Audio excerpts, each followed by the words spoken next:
Bonjour tout le monde, petite vidéo, je suis en Allemagne, j'ai 30 minutes de temps libre, je vais essayer de tester un petit truc, c'est que j'ai envie de vous parler d'une vidéo que j'ai faite et j'aimerais avoir l'opportunité de refaire ce concept là. J'aimerais en fait prendre le temps à chaque fois de vous parler des petites vidéos que je fais et de vous expliquer comment j'ai réussi à avoir tel rendu, pourquoi j'ai pris telle décision, quel matériel j'ai utilisé, si c'est pertinent ou pas, quelles étaient mes intentions, etc. etc. Donc c'est une vidéo totalement improvisée, c'est pas scripté, je sais pas ce que ça va donner, mais on va voir ensemble, on va voir ça ensemble, c'est une première, et si c'est sympa, on en refera d'autres. Alors aujourd'hui, je vais juste vous parler d'une petite vidéo que j'ai faite donc pour Naomi Wilson. C'est une marque de robe. Je vais aujourd'hui vous commenter cette petite vidéo qu'on a faite au château de Nainville, du coup. Endroit très sympa qui vient d'être rénové, qui est vraiment super. Alors pour entrer directement dans le vif du sujet, la lumière, comment j'ai exposé mes images et quel matériel j'ai utilisé pour la lumière. Alors, peut-être certains d'entre vous seront surpris, mais je n'ai pas utilisé de matériel de lumière. Je sais que ça paraît dingue. C'est vraiment simplement de la lumière naturelle et j'ai bien réfléchi à quel moment shooter quelle scène pour avoir le meilleur rendu possible.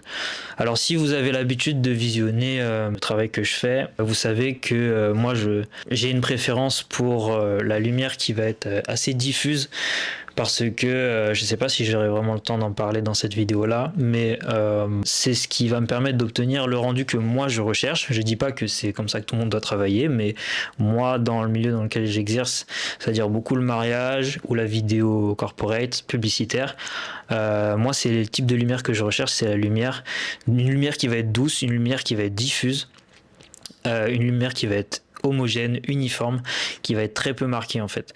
Pourquoi ? Parce que je suis amené à faire beaucoup de portraits en fait et à vouloir beaucoup sublimer en fait les visages et les modèles que je filme. Donc par exemple cette vidéo en réalité donc ça nous a pris toute la journée. Je suis arrivé vers midi je crois, 13h, et donc le soleil était à son zénith, la lumière était très dure. Donc pour moi c'était évident. Bon déjà parce qu'aussi on est dans un lieu qui est vraiment magnifique, donc on allait le mettre en valeur évidemment, mais c'était encore plus une évidence pour moi de filmer en intérieur parce que je voulais une lumière qui soit douce, et en extérieur à cette heure là ça allait être impossible.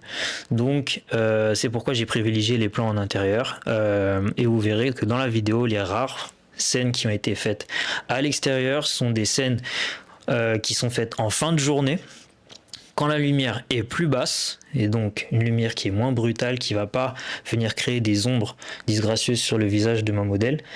Et en même temps, en plus, j'ai essayé, dans la plupart des cas, de la mettre à contre-jour. Évidemment, là, il y a un contre-exemple. Mais on voit que même dans cet exemple-là, vu qu'on est en golden hour, la lumière ne vient pas créer des ombres disgracieuses sur elle. Elle arrive en plein face sur son visage et on a un visage qui est uniforme, qui est bien lisse, qui est bien propre. Et sinon, de manière générale, je mets mon sujet à contre-jour ou à l'ombre pour que il ne puisse pas y avoir d'ombre disgracieuse sur son visage, mais que la lumière soit bien uniforme sur toutes les zones de son visage. Donc ça c'est pour la lumière. Du coup en intérieur c'est optimal parce qu'on est dans des pièces très lumineuses, il y a des grandes fenêtres, ça laisse beaucoup rentrer la lumière. On shoot principalement proche des fenêtres pour que la lumière extérieure vienne éclairer. Alors effectivement là on voit un petit peu sur ce genre de scène, on voit un petit peu de contraste. Il y a une différence entre son visage qui va être éclairé par la fenêtre et le reste qui ne l'est pas. Mais ça va être vraiment très très léger, c'est vraiment une lumière qui est diffuse, qui n'est pas brutale. Mais sinon la majorité du temps, voilà, par exemple ce plan-là, ou je prends n'importe lequel, celui-là, elle est à contre-jour. Celui-là, voilà, on a tout le temps en fait un visage qui va être éclairé de manière homogène, et ça c'est dû au fait qu'on soit en intérieur, que la lumière n'est pas brutale, la lumière rentre par la fenêtre et elle est totalement diffuse en fait dans cette pièce qui est très blanche, les murs sont blancs, donc on a la lumière qui est réfléchie et ça vient éclairer de manière uniforme le modèle, et c'est vraiment le genre de rendu que moi je recherche pour ce genre de vidéo. On doit mettre en avant vraiment aussi la beauté, certes des tenues, mais forcément la mannequin aussi. Le deuxième point dont j'ai envie de parler, ça va être la scénographie, la mise en scène, je sais pas forcément comment vous allez appeler ça de votre côté. Ça va être par rapport à comment je décide de faire poser la modèle et quelles sont les directives que je donne à mon modèle. Alors, je tiens à préciser qu'avant toute chose, c'est forcément un travail qui va nécessiter une modèle professionnelle. Moi, je donne des indications en termes de timing, de déclenchement de pause, de mouvement, de scénographie, mais je vais pas rentrer dans des indications qui vont être de l'ordre du modeling ou du mannequinat. Ça, c'est pas mon travail. J'estime que moi, je travaille avec une modèle qui est censée être professionnelle, qui est censée connaître quelles poses sont à son avantage, vont bien passer à la caméra, etc., etc. Et il faut surtout, à l'image, qu'on sente qu'elle est à l'aise à la caméra, qu'elle garde du charisme, qu'elle garde de l'assurance, qu'elle soit convaincante, qu'elle soit captivante, que ce soit par rapport au regard, son attitude ou quoi que ce soit. Il faut qu'on y croit. Donc ça, pour moi, c'est son travail. Je ne vais pas donner de directives par rapport à ça. Moi, les directives que je vais donner à mon modèle, ça va être plutôt en termes de déclenchement de pause. C'est-à-dire, par exemple, tiens, voilà, celui-là. Typiquement, je vais essayer de jouer un maximum pour avoir des prises de vue les plus créatives possibles, les plus captivantes possibles. Je vais éviter de multiplier tout le temps les mêmes prises de vue où juste je la scanne de haut en bas et elle pose face à caméra. Franchement, je fais forcément ces scènes-là parce que par rapport à la cliente, on a besoin de scanner quand même la robe, les détails de la robe et tout. Mais ça, je vais pas me limiter à ça. Je vais essayer d'aller chercher de la créativité dans mes prises de vue. Et du coup, ce que je vais faire, c'est que je vais donner des indications à mon modèle en termes de délai. Par rapport à mon angle de prise de vue, à là où elle se situe et le décor, je vais lui demander à tel moment de se retourner, de déclencher cette pose-là, de poser ses mains là à ce moment-là, de me regarder que à ce moment-là, etc., etc. Et ça, c'est des trucs qui doivent arriver à certains moments dans ma prise de vue pour que l'image soit encore plus percutante. Par exemple, celle-là, typiquement, j'arrive de derrière un mur, et je lui demande de se retourner au moment où moi je vais monter, au moment où je vais tilt vers le miroir. C'est à ce moment-là que je veux qu'elle se retourne pour que je puisse avoir son reflet dans le miroir. C'est là où je fais ma composition de plan et je trouve que cette composition de plan est plus riche, c'est plus captivant, c'est plus cinématique. Je sais pas quel terme vous y mettrez. Ça met en valeur le lieu, ça lui donne même elle-même l'opportunité de prendre une pause qu'elle pouvait pas forcément avoir, etc., etc. Donc j'essaye de mettre tous les avantages de mon côté. Par exemple, typiquement, là aussi, classique, ouverture de porte. Forcément, je vais lui dire top au moment où je veux qu'elle ouvre la porte parce que moi j'ai besoin de synchroniser son mouvement d'ouverture de porte avec mon travelling qui vient vers elle, avec mon push-in. Également ici, le travelling circulaire. Pareil, je scannais la robe, etc. et tout. Et puis j'ai vu qu'à un moment, elle lançait un petit regard qui m'a intéressé. Je lui ai dit, écoute ça, on va le refaire. Moi, je vais partir de la droite et quand je te le dirai, tu lèves les yeux et tu me refais le truc avec la main pile au moment où je te le dirai. Parce que pareil, je veux synchroniser son mouvement avec mon mouvement de caméra pour que le rendu soit optimal. Tac, pile au moment où j'arrive vraiment face à elle, c'est là où je veux avoir le eye contact. Ici, certainement, la scène que j'ai fait refaire le plus de fois. En plus, peut-être pour quelque chose qui valait, je sais pas si vraiment ça valait le coup, parce qu'au final, ça apparaît que très rarement dans la vidéo, mais bon, c'est toujours comme ça.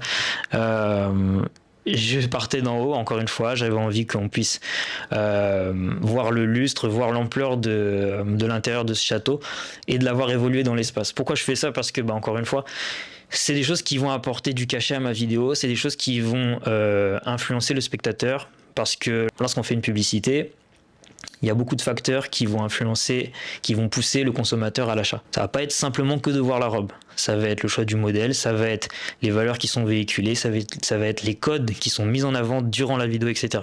Donc, si aujourd'hui la cliente a choisi de filmer dans cet espace, c'est parce qu'elle-même, elle sait très bien. Ça aurait pu être mon choix, mais là pour le coup elle avait déjà fait son choix au préalable et c'était un très bon choix. C'est parce qu'elle savait que présenter ses produits dans cet espace-là allait encore plus donner de la valeur à son produit. Donc moi, quand je fais la vidéo ou quand je suis photographe et que je fais les photos, c'est pas mon cas mais je parle pour tout le monde, je dois impérativement considérer l'espace dans lequel je le shoot parce que ça va crédibiliser mon produit. Mais attention, je ne dois pas me perdre dans des contenus artistiques où je m'éloigne trop de mon sujet. Je dois vraiment tout le temps faire ce lien entre le lieu et le produit que je veux vendre. Je ne dois pas trop m'en dissocier, mais j'insère des détails qui vont valoriser mon produit, qui vont véhiculer des codes au travers desquels le consommateur pourra s'identifier, se reconnaître et donc être plus sensible, d'être poussé à l'achat parce que c'est quelque chose qui lui parle, parce que c'est des choses qui éveillent en lui certaines convictions qui le motivent en tout cas à l'achat. Bref, on va pas faire un cours de marketing, mais je pense que vous avez compris. C'est pour ça qu'au début de la vidéo d'ailleurs, avant qu'elle commence véritablement, j'ai inséré quand même quelques petites prises du lieu, très brève, mais quand même pour poser le décor, pour poser un standing, pour poser un cadre. Et évidemment, je le fais pas au tout premier plan, ça j'en ai déjà parlé dans plein de vidéos, c'est le premier plan, je vais miser sur quelque chose qui va être catchy parce que on fait du contenu digital, hein, donc j'ai besoin que, vu qu'on n'est pas au cinéma et que l'audience n'est pas obligée de rester dans son siège et d'attendre la fin de la vidéo, je dois convaincre et captiver mon audience dès les premières secondes, sous peine d'être scrollé et ignoré. Donc dès les premières secondes, je choisis un plan qui va être fort. Pas mon plan le plus fort parce que je dois quand même conserver de la patate pour la suite de la vidéo pour faire une montée en crescendo, sinon pareil j'aurais rien d'assez convaincant pour accrocher le spectateur jusqu'au bout, mais en tout cas je sélectionne un plan qui donne le ton et qui va sécuriser mon audience, qui va la faire arrêter le fameux stop scrolling, le stop scrolling frame, je crois qu'on appelle ça comme ça. J'espère que je suis pas en train d'inventer un terme, mais il me semble avoir entendu ça déjà quelque part. Bref, je mets cette première image au début de mon montage. On fera des vidéos, on parlera un petit peu plus de comment je réfléchis mes montages. Je pense pas que ce soit la vidéo qui s'y prêtera le mieux. Là, je vais vraiment plus parler de comment j'ai travaillé à la prise de vue. Et donc, si je reviens sur mon environnement et du coup la scénographie, donc pareil, j'ai fait cette scène-là.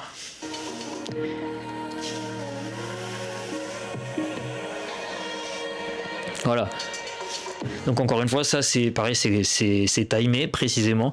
Ça veut dire que j'ai pas envie que quand je baisse, je tilt down, j'arrive sur l'étage inférieur, j'ai pas envie qu'on la voit en train de commencer à marcher. Donc en fait au préalable, je lui ai dit commence à marcher, vas-y. Ensuite, comme ça, quand moi j'arrive, elle est déjà en train de marcher. On est sur quelque chose qui on a l'impression que c'est naturel, et quand elle vient s'asseoir, pareil, je lui dis maintenant lève les yeux, regarde-moi, et je lui avais dit de se mettre précisément à cet endroit là pour que le plan soit parfait et tout. Marche. Vers moi. Regarde ici, ouais. Super. Après, je suis descendu pour faire des petites inserts sur, encore une fois, ce qui m'intéresse sur le produit. Mais voilà, c'est des plans pareils qui sont, à mon sens en tout cas, crédibilisants, qui sont captivants, qui vont surprendre l'audience. Un dernier plan un petit peu qui va être vraiment timé, ça va être celui-là, on l'a refait plusieurs fois. Je commence en la filmant elle, mais en réalité c'est son reflet. Et je vais donc moi faire un travelling arrière. Je vais vraiment lui dicter à quel moment elle pose ses mains, à quel moment elle se retourne, à quel moment elle me regarde, à quel moment elle tourne, etc., etc. Encore une fois, je vais pas trop me répéter, mais je pense que vous avez compris, toujours dans l'idée d'avoir la synchronisation parfaite entre son mouvement et mon angle de prise de vue, mon mouvement de caméra, pour que le shot soit genre parfait. On se dit purée, c'était trop bien filmé, bah, parce que ça a été minutieusement timé en fait, c'est pour ça. Les mains, parfait, tac, et retourne-toi. Génial. Donc là, je lui dis de poser ses mains. Au moment où je recule et donc ses mains sont dans le cadre, hein, si elle le fait avant, j'ai que son visage, c'est dommage, c'est bête. En fait, j'ai vu comment ça s'est passé, c'est qu'elle m'a proposé cette pose là et moi à ce moment-là, je pense que j'étais, il me semble que j'étais sur son visage ou j'étais sur autre chose et du coup je l'ai raté. Donc je dis cette pose là, j'aime bien, elle est assez convaincante. Ce qu'on va faire, c'est que moi je commence plus près et quand je te le dirai, tu poses tes mains. Et vu qu'encore une fois on n'est pas sur une publicité de maquillage ou quoi que ce soit, ou de coiffure ou quoi que ce soit, il faut qu'on voit la robe. Donc ce qui est très important, c'est que je scénarise mon mouvement, ma prise de vue, je la scénarise jusqu'au bout avec un truc qui mettra en valeur la robe. Donc je lui dis que je vais continuer à faire mon travelling arrière et qu'à mon deuxième top, tu vas te retourner pour qu'on ait vraiment du mouvement et qu'on prenne conscience de l'ampleur de la robe. Et encore une fois, elle le fait au moment où j'ai suffisamment reculé pour que ce soit dans le cadre. Sinon, inutile, encore une fois. Et ça nous fait, au lieu d'avoir 4 plans, un plan sur elle, un plan sur ses mains et un plan sur la robe, en un plan, on a plein de propositions. En un plan, on va guider le spectateur d'un point A à un point B. En un plan, on était sur son visage, on a été accroché par son visage, son attitude, hop, et on continue de reculer et on arrive sur le produit, etc. Et tout. Je trouve que ce genre de mise en scène va vraiment beaucoup plus mettre en avant le produit, ça va être beaucoup plus vendeur. C'est pas pour autant que je vais pas maximiser, comme on le voit là, comme on le voit tout de suite, ça ne veut pas dire que par la suite je ne refais pas des inserts sur chaque petit mouvement, chaque petit détail, c'est important d'en faire, mais à des moments, s'il est possible pour moi de le faire, j'essaye de faire quand même des plans qui vont être assez construits, qui vont être assez longs et où il se passe plusieurs actions au sein d'un même plan, parce que je trouve ça plus captivant. Mais je vais continuer à faire des petites inserts parce que j'ai besoin de faire quand même un montage dynamique et du coup d'enchaîner par rapport à ma musique, d'enchaîner beaucoup d'images. Donc si j'étais trop dans mon truc d'artiste en mode je veux faire que des plans séquences et tout machin, je pourrais pas au montage après avoir un rendu dynamique. En faisant plein de cuts sur le rythme de la musique, je pourrais pas le faire parce que j'ai pas assez d'images. Donc je sécurise aussi quand même, je fais des petites inserts, des gros plans sur les détails. Bon après j'utilise aussi les éléments qu'il y a à ma disposition, donc c'était ma proposition que de la mettre sur la chaise, c'était ma proposition de la mettre devant la cheminée, devant le miroir, dans l'escalier, etc. Mais en termes de pose, encore une fois, moi je collabore avec la modèle et j'attends à ce qu'elle me propose des choses. Ça m'est arrivé plusieurs fois de travailler avec des modèles qui sont encore amateurs. Ça va être vraiment très difficile parce que je vais devoir faire ce dépassement de fonction où je vais commencer à devoir moi lui proposer des poses, des trucs. C'est jamais vraiment très convaincant parce que c'est pas très parlant. Si je fais la démonstration, c'est pas très parlant. Et en plus, de toute façon, vu que c'est moi qui lui propose, ça sous-entend qu'elle a pas l'habitude de le faire. Donc même si elle m'imite, même si elle fait exactement ce que je lui ai demandé, elle sera pas à l'aise et ça va se voir à la caméra. Donc j'insiste bien là-dessus, c'est une collaboration qu'on fait avec la modèle, c'est vraiment très important. Prendre ses copines pour faire des shootings, pour faire des vidéos et tout, ça peut être une solution de départ, mais très rapidement il faudra s'en dispenser et travailler avec des professionnels si vous voulez prendre un gap aussi dans votre communication, qu'elle soit photo ou vidéo.